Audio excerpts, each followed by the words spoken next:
So you should remember in our last lecture, we were looking at the echinoderms over here in this branch of the animal family tree called the deuterostomes. There is only one other phylum in the deuterostomes that we're going to be considering in this class, and it is called the chordata.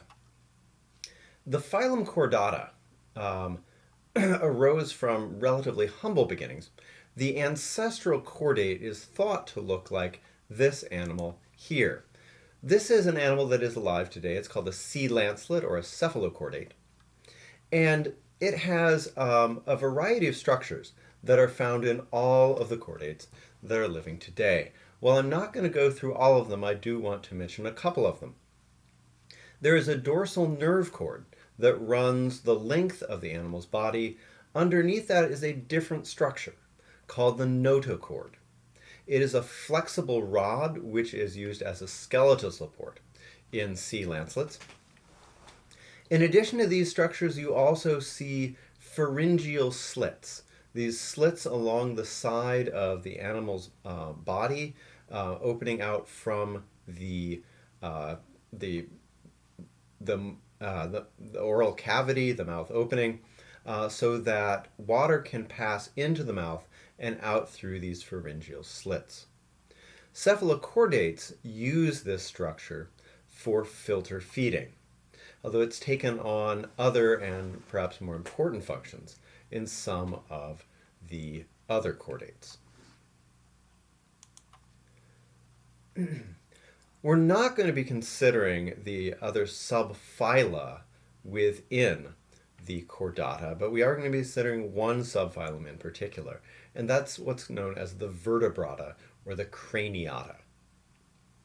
There are only about 47,000 species of vertebrates. That's less than 5% of all of the named species on Earth. But they do show a remarkable range of adaptations, and they have a very interesting evolutionary story. Largely because we are vertebrates, we've pieced together a lot of the evolutionary history of this group. And it's a great example of how a number of evolutionary themes play out. In particular, I'd like you to pay attention to how complexity in one system, one organ system, often encourages the evolution of complexity in other organ systems. And how these systems, these changes in body systems, changes in things like sensory capacity, change the lifestyle of an organism. Because all of these different things have feedback effects on one another. When a organ system, like say the respiratory system, evolves higher efficiency, that allows a more active lifestyle. That in turn might select for keener senses or a keener ability to integrate sensory information. So keep an eye on how all of these things interact.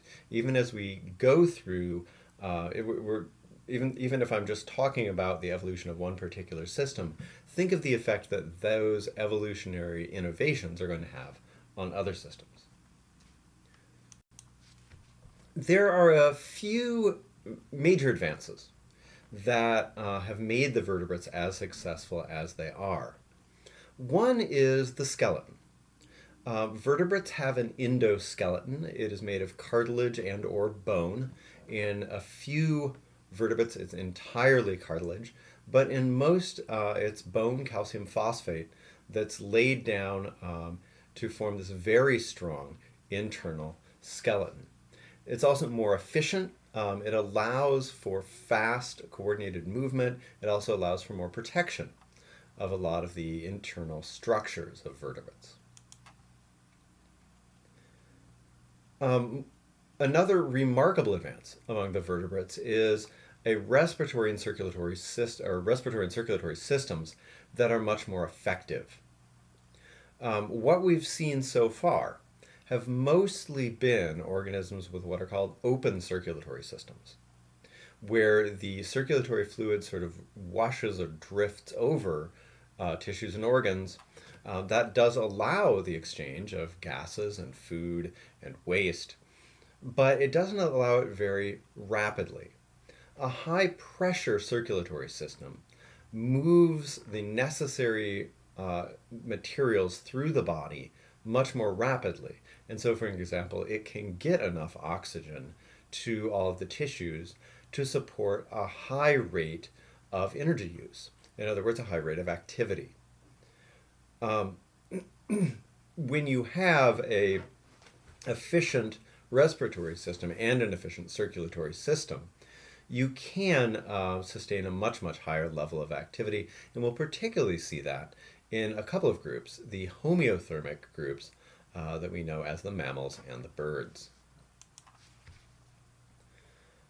One of the key innovations among in the vertebrates for respiration is those pharyngeal slits that I was just talking about in the context of the sea lancelet. Those became modified to serve as gills in the early fishes and related taxa. And those were a tremendous step forward in the ability of vertebrates to support a very active lifestyle. In addition, vertebrates have blood cells that contain oxygen-binding pigments. These oxygen-binding pigments are able to pick up oxygen and carry it very efficiently to the location where it's needed.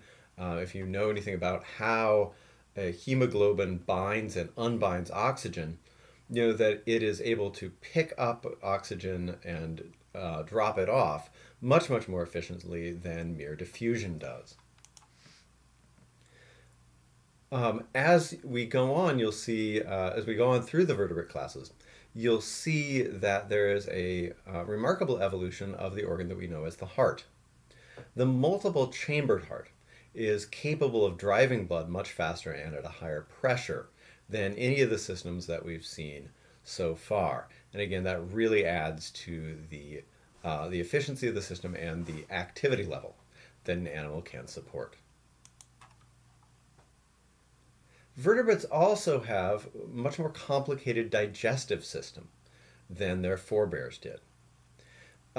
It's not just that the digestive system is parsed up elaborately into different organs that have very different roles, like say the stomach has a very different role from the small intestine, which has a very different role from the large intestine. It's also that there are other glands and organs which have evolved to essentially aid in the digestive process.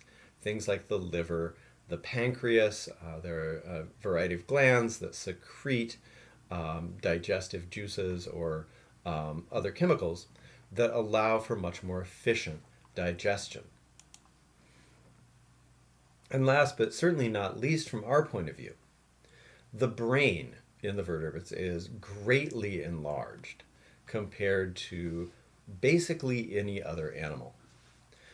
This allows vertebrates to integrate more information from more sensitive sensory systems, and it allows vertebrates to do more things with the information that they're able to assimilate.